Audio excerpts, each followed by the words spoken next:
दोस्तों स्वागत है आपका इनसाइट नॉलेज की एक और नई वीडियो में। डिफेंस से जुड़ी इस समय दो काफी बड़ी खबर निकलकर सामने आ रही है, जिसमें हमारी पहली खबर S-400 डिफेंस सिस्टम को लेकर आ रही है। और ये खबर भारत के लिए काफी चिंताजनक है, क्योंकि जिस चीज की उम्मीद किसी ने भी नहीं लगाई थी अब वही हो रहा है। S-400 का फेल होना भारत के लिए एक काफी बड़ा सरदर्द साबित हो सकता है। क्या है अपडेट S-400 डिफेंस सिस्टम को लेकर, इसके बारे में आगे बात करेंगे। वहीं पर हमारी दूसरी खबर भी डिफेंस से जुड़ी हुई है, लेकिन ये खबर भारत के लिए काफी अच्छी है। जिस तरह से आईफोन इस समय भारत में मेक इन इंडिया के तहत बन रहे हैं और दुनिया भर में सप्लाई किए जा रहे हैं, इसी तरह से अब फाइटर जेट के इंजन भी मेक इन इंडिया के तहत भारत में बनने वाले हैं। बाकायदा इसके लिए भारत की आजाद इंजीनियरिंग, जो कि Hyderabad based precision engineering firm है, उसने कॉन्ट्रैक्ट भी साइन कर लिया है।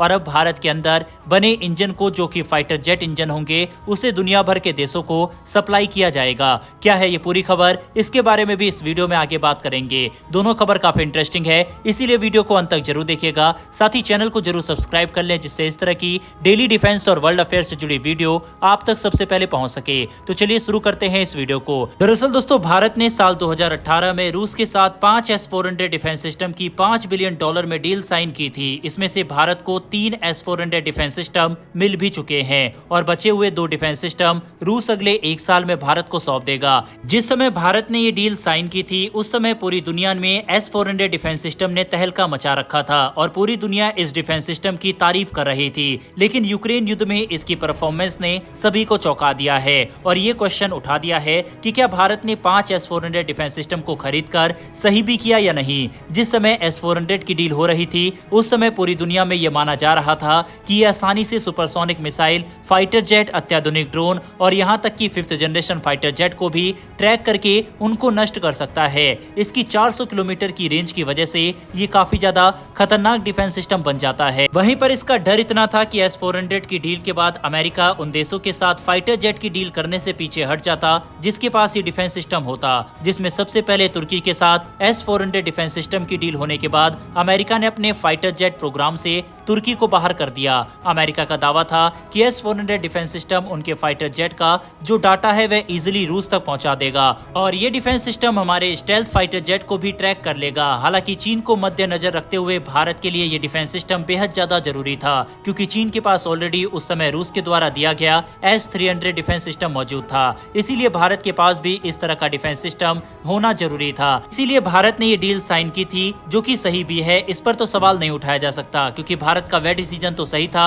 लेकिन रूस यूक्रेन युद्ध में इसकी परफॉर्मेंस ने निराश किया। दरअसल यूक्रेन की तरफ से जो वेस्टर्न देशों की एडवांस मिसाइल उसे दी गई है, जब यूक्रेन उसे फायर करता है तो ये डिफेंस सिस्टम उन्हें रोकने में नाकामयाब साबित होता हुआ दिखाई देता है। स्टॉर्म शैडो क्रूज मिसाइल और ATACM मिसाइल रिपोर्ट बताती है कि इन दोनों मिसाइल ने सक्सेसफुली टारगेट को अचीव किया, जहां पर S-400 तैनात था। यानी कि S-400 इन मिसाइलों को रोकने में सफल नहीं रहा। जिस तरह से यूक्रेन युद्ध में S-400 चैलेंज फेस कर रहा है, उसके बाद भारत की आर्मी ने भी इवैल्यूएशन करना स्टार्ट कर दिया है कि ये डिफेंस सिस्टम कितना कारगर है। हालांकि दोस्तों, ऐसे कुछ ही इंसिडेंट सामने आए हैं, लेकिन फिर भी भारत को अपनी तैयारी पुख्ता रखनी है, क्योंकि चीन को हम किसी भी मामले में कम नहीं समझ सकते।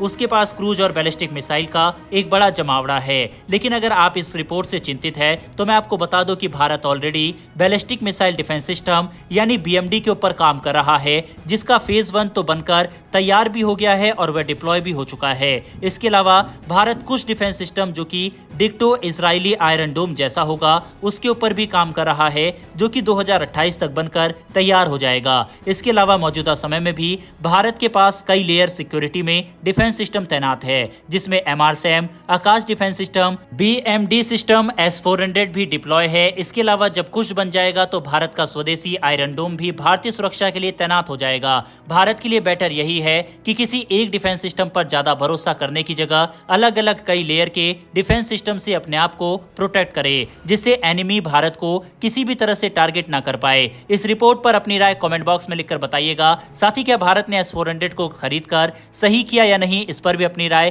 कमेंट बॉक्स में लिखकर बताइएगा। बढ़ते हमारी दूसरी खबर की तरफ। दरअसल हैदराबाद बेस्ड आजाद इंजीनियरिंग ने DRDO के तहत GTRE यानी गैस टरबाइन रिसर्च एस्टेब्लिशमेंट के साथ एक महत्वपूर्ण कॉन्ट्रैक्ट साइन किया है। इस कॉन्ट्रैक्ट के अंतर्गत आजाद इंजीनियरिंग को मैन्युफैक्चरिंग, असेंबल और इंटीग्रेशन गैस टर्बो इंजन का काम सौंपा गया है।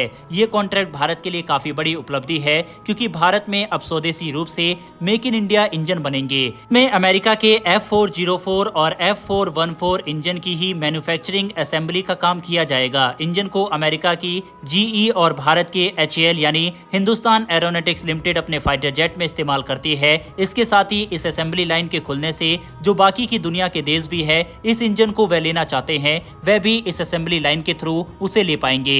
इंजन को यूरोप के देशों में जहां पर अमेरिकी फाइटर जेट इस्तेमाल किए जाते हैं वहां पर भी भेजा जाएगा। कुल मिलाकर यह कॉन्ट्रैक्ट भारत के लिए काफी बड़ी उपलब्धि इंजन के क्षेत्र में है। भारत के मेक इन इंडिया प्रोग्राम के लिए कमेंट बॉक्स में एक जय हिंद जरूर लिखिएगा। साथ ही इन दोनों खबरों के ऊपर अपनी राय कमेंट बॉक्स में लिखकर बताइएगा। इन्फॉर्मेशन और वीडियो पसंद आई हो तो वीडियो को लाइक करके हमारी आने वाली डेली डिफेंस और वर्ल्ड अफेयर से जुड़ी ऐसी वीडियो के लिए चैनल को सब्सक्राइब कर बेल नोटिफिकेशन अवश्य दबा ले। फिर मिलेंगे ऐसी एक नई वीडियो के साथ। धन्यवाद। जय हिंद।